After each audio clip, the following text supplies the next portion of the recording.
Olá, meus queridos alunos, uma alegria estar com vocês aqui nesse vídeo, no qual nós vamos conversar sobre a prestação de serviços de psicoterapia breve. Estão preparados?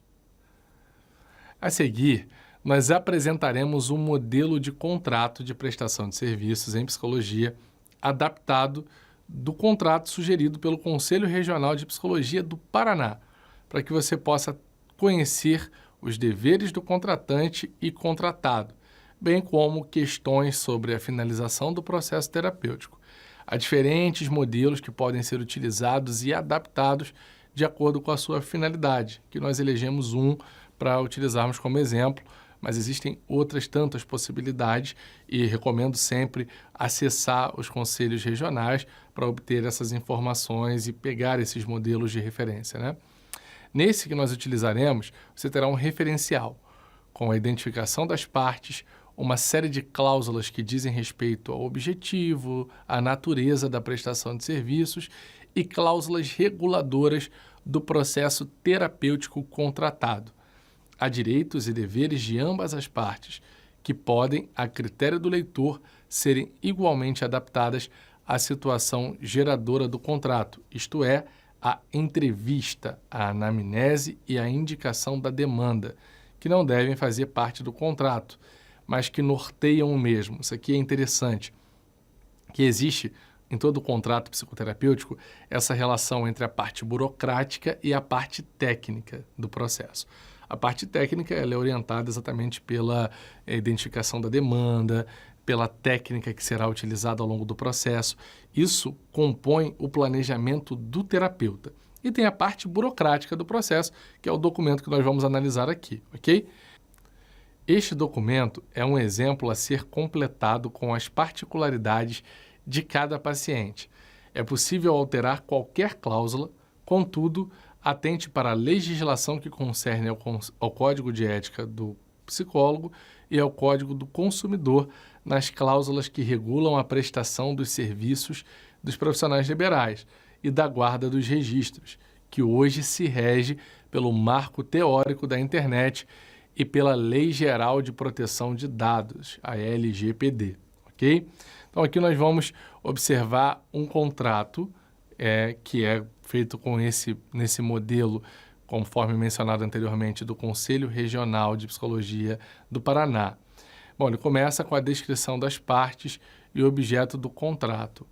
Então, as informações coletadas inicialmente são nome completo, nacionalidade, estado civil, data de nascimento, número da identidade, a expedição, o endereço, o CPF. Aqui, essa primeira etapa do contrato, ela é fundamental tanto a nível de registro, né? Aqui vamos o tempo todo fazer essa correlação entre a parte burocrática do processo e a parte também técnica, digamos assim. É importante tanto para o registro, que toca mais a parte burocrática, quanto para a parte técnica também. Essas informações são importantes. O estado civil, a idade, a residência onde a pessoa mora, né? Tudo isso vai compor ali o cenário, o contexto social dessa pessoa que vai estar entrando no processo terapêutico, e todos esses dados, essas informações são importantes para se definir a forma como vai ser delineado ali o processo terapêutico. Aí, seguindo e olhando para essa formatação mais burocrática, né, tem ali as informações sobre o psicólogo, o nome do psicólogo, a nacionalidade, o estado civil, o registro do CRP, o CPF, o endereço completo. Bom, todo esse contexto aí precisa estar bem registrado, então o contrato vai dar as bases para isso, né? Consideram, por meio desse instrumento, ou seja, ambos, o contratante e o contratado, justos e contratados nos termos que se seguem. E aí entram os acordos, né? A clareza do que está sendo feito ali. Então, primeiro aí o objeto do contrato. Trata-se de um contrato de prestação de serviços de psicoterapia breve. Nesse caso, lembrando, nós estamos focados aqui na psicoterapia breve, pelo período definido no artigo 2º. Então, sempre que a gente fala de psicoterapia breve, nós partimos do princípio de que tem um prazo de duração ao contratante em consultório próprio ou via telepresencial, online. Ao fim desse processo, poderá o mesmo ser rescindido ou estendido, se assim for o interesse de ambas as partes. Então, isso é muito importante enfatizar. No processo de psicoterapia breve, o prazo de conclusão ele precisa ser respeitado. Tem uma data para encerrar. Ah, mas o processo está bacana, tem outras demandas que foram surgindo. Então, tanto o paciente quanto o terapeuta reconhecem a importância e a necessidade de continuar. Ok, finaliza-se aquela primeira etapa e se abre um novo processo com uma nova data de conclusão para que o acompanhamento tenha a sua devida continuidade. Dos deveres do contratante. Nesse item se descreve o que se espera da contribuição do contratante para o bom andamento da terapia. Escolheu-se como regulador da interação contratante-contratado o texto do Código de Defesa do Consumidor. Artigo 1º. Serão prestados serviços de psicologia clínica obediente ao disposto na legislação e na lei. Aí tem ali a identificação da lei, no que concerne à prestação de serviços por profissional liberal, especialmente os artigos, aí de novo, as especificações, né? O presente contrato tem por duração inicial o período de 6 meses, a partir da data de assinatura, desde o dia em que ocorrer a sessão de número 24, 24ª sessão, com frequência de uma sessão semanal de 50 minutos em dia e hora estipulados entre as partes. Então, assim, você não precisa especificar no contrato qual é o dia e qual é o horário que as sessões vão acontecer, mas, em geral, a periodicidade dessas sessões e o tempo de duração de cada uma delas, admitindo-se sessões extras se necessário for durante o processo, sendo, nesse caso, objeto de acréscimo do valor de uma sessão. Muito importante deixar tudo muito bem especificado ali no contrato. Dos deveres do contratado. O contratado tem por direito ser avisado com antecipação devida em casos onde é possível a previsão de ausência. Casos fortuitos motivados por terceiros podem ser tolerados combinando-se a forma de pagamento. Ou seja, isso é muito importante estabelecer desde o início, assim, né?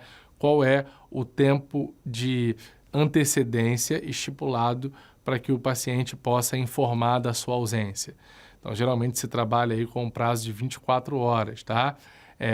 Na sequência dos artigos a gente vai até ver isso, mas trabalha nessa média de 24 horas e nos casos específicos em que houver ali uma necessidade de se ausentar no dia, às vezes um imprevisto no trabalho, uma questão de saúde ou qualquer outra demanda da vida do paciente, aí entra a questão realmente do bom senso de ambas as partes para se entender como vai ser feito em relação ao pagamento e reagendamento. No artigo 3º, a respeito do valor dos honorários, quando se apresenta o valor que foi estipulado para as consultas, para efetivação de...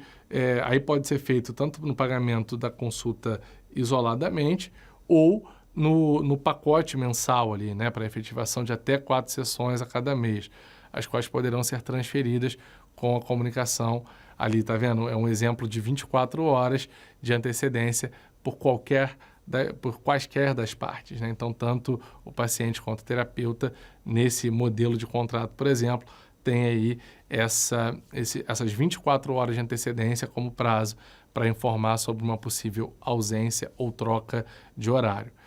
Parágrafo 1º. A transferência de dia e ou horário dar-se-á em comum acordo entre as partes, segundo a agenda do contratado. Parágrafo 2º. A não transferência de dia e horário dentro do prazo é considerada falta, elevada a débito do contratante. O contratado poderá remarcar ouvindo o contratante faltoso. Tal fato não deverá ser considerado regra geral, tão somente uma deferência. Parágrafo 3º. Caso o contratante tenha optado pelo pagamento a cada sessão, este deverá ser efetuado no dia da sessão, sendo cada sessão avulsa cobrada em o valor estipulado ali e combinado entre as partes. E no artigo 6º, desde já fica o contratante ciente que o período de, aí a data de início, a data de término, estará destinado às férias do contratado. Neste período, havendo urgência, será indicado o profissional de apoio. Esse também é um detalhe muito importante. Muitos terapeutas vivem esse drama. Como fazer e como organizar o período das férias, né? Se você consegue já ter isso definido no contrato, exposto ao paciente, faz toda a diferença, que ele já entra no processo consciente disso. Da finalização. Este trecho se refere às condições de término da terapia, a alta propriamente dita. Ela deve ser dada pelo terapeuta, que avalia se o momento é de fechamento do processo. Caso haja interrupção, o psicólogo deve registrar o fato e o motivo, ou seja, nos casos de desistência mesmo, né? A pessoa resolveu não continuar. É importante ter ali o fato da desistência e o motivo pelo qual essa desistência ocorreu. Artigo 7º. A rescisão do presente contrato dar-se-á em sessão individual, conforme previsto na condição do artigo 2º, por qualquer das partes. Parágrafo 1º. Na última sessão do ano ou na sessão de rescisão, será feita uma avaliação no formato verbal ou por outro meio aceito pelas partes do processo psicoterapêutico no período de vigência anterior. Então, sempre importante isso, nos finais de ciclo, né? Finalizando o ano ou finalizando de fato o processo, quando se trata de uma alta, fazer uma avaliação verbal por parte do paciente e do terapeuta ali, de como foi esse processo terapêutico. No parágrafo 2º, o contratante, na falta à sessão para a comunicação da vontade de rescindir, será considerado em débito, devendo a respectiva cobrança como previsto na condição do artigo 5º. Parágrafo 3º. Após 4 faltas seguidas ou alternadas, este contrato ficará automaticamente rescindido. Isso também é uma outra coisa que protege muito o psicoterapeuta, né? Um número muito elevado de ausências compromete, evidentemente, a qualidade do acompanhamento para aquele paciente e, às vezes, compromete a agenda do psicoterapeuta que tem uma procura e que não consegue atender e tem ali um paciente que não está se comprometendo com o processo. Então, esse parágrafo garante que automaticamente há uma rescisão do contrato a partir de um determinado número de falta. E aí, finalizando, ali tem as informações no finalzinho sobre a assinatura do contrato, a validação na comarca local, enfim. Então, é basicamente essa a proposta do contrato, como a gente visualizou aqui. Espero que essa visualização tenha ajudado aqui a ter uma boa noção, né, desse processo. E, claro, gente, aqui é um modelo, tá? Uma referência.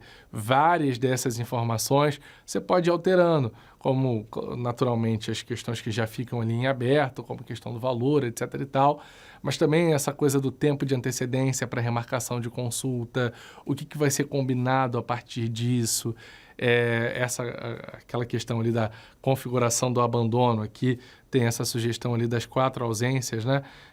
Sequenciais ou não. Tudo isso pode ser ajustado, tá bom? De acordo com a realidade do terapeuta, de acordo com a realidade do paciente, de acordo com a tua forma de trabalhar. Lembrando que esse instrumento é uma referência, é para ajudar a nortear o pensamento.